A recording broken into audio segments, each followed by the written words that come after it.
Michael, thank you very much for joining us here today from STEAG Energy, which is a German company, but you're based here in Brazil. What can we expect, do you think, from these Rio talks? What are you hoping to hear from a private sector point of view from these talks? We hope to hear that for the next months, hopefully years, in Brazil and in Rio de Janeiro, we'll see this discussion going on, we'll see things being implemented. Things are far away from Brazil. This kind of discussion, usually Brazil thinks of itself as a very sustainable and very green country in terms of energy sources. I mean, more than 80% is water-based. If you now look more into this, then you figure out that there are obviously certain things which can be improved.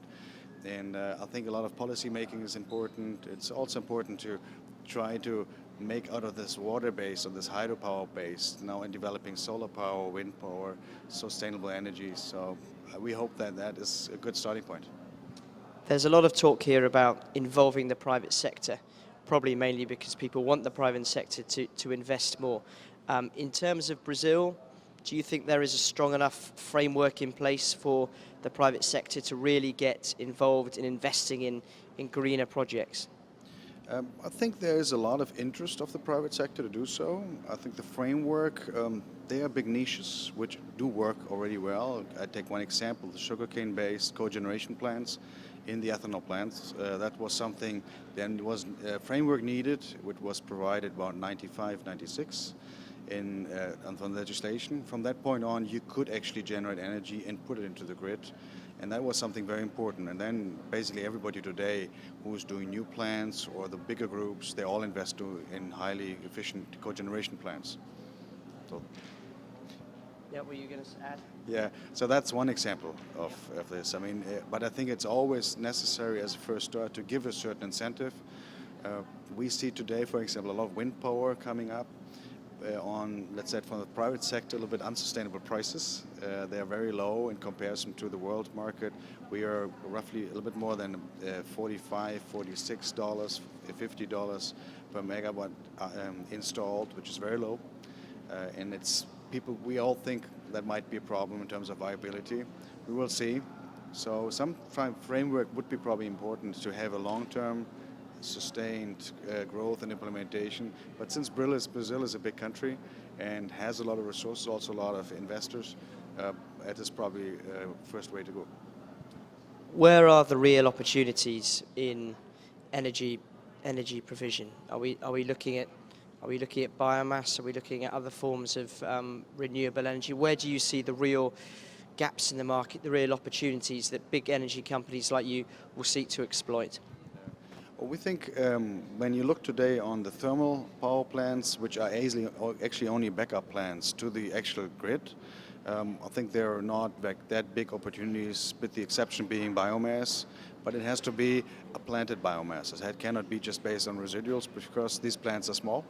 And the planted biomass is something where you can have a kind of green reservoir. You can use it when you want. You plant the trees as if it would be trees. It could be any other energy plant. And Brazil is as an agriculture country, you have a lot of space. You have also a lot of soil, which is not being used today.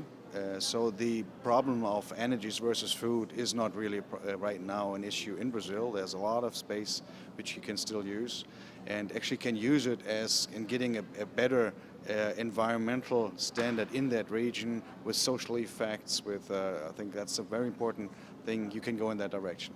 I think wind is a big market, but it's right now, I think the price benefit has to increase.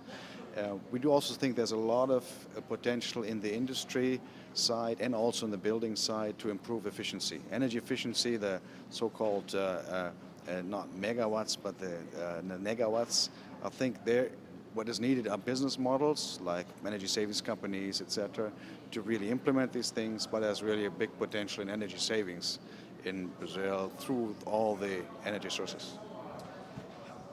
You've been focusing a lot on biomass, you were telling me. How much regulation does the biomass market need? Because in one sense it's a great idea to fuel your power stations through the trees, through the plants.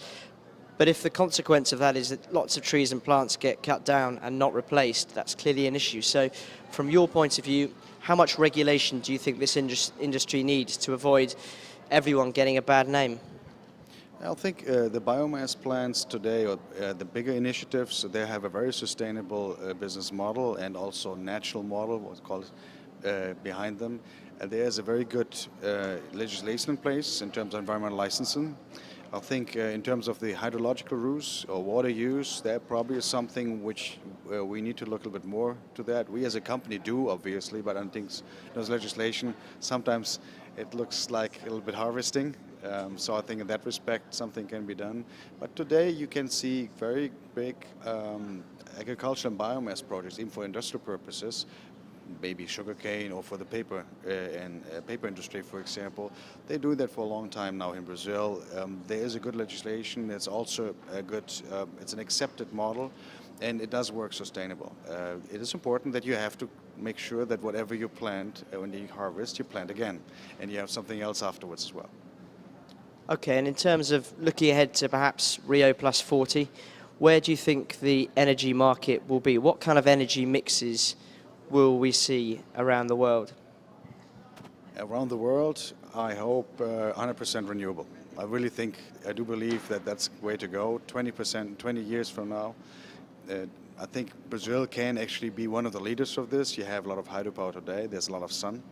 There is probably opportunity for a certain part for biomass, and we also have wind. So it's a matter of really emphasizing the wind market a bit more, especially right now getting a really good start on solar power. And together with water, I think these three are the three sources which I see in Brazil as something for the future doing well. But obviously there are a lot of hurdles. 20 years, there's installed capacity on thermal power, you have nuclear plants here. So lobby is obviously something you have to overcome.